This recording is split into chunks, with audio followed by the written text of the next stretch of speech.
You ask Tiger to solve. This deals with linear equations with one unknown.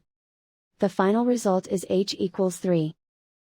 Let's solve it step by step. Simplify the expression. Multiply the coefficients. Simplify the arithmetic. Swap sides.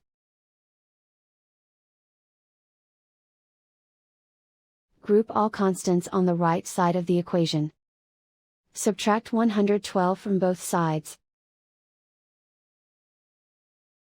Group like terms.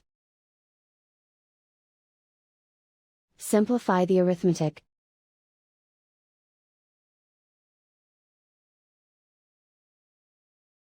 Isolate the h.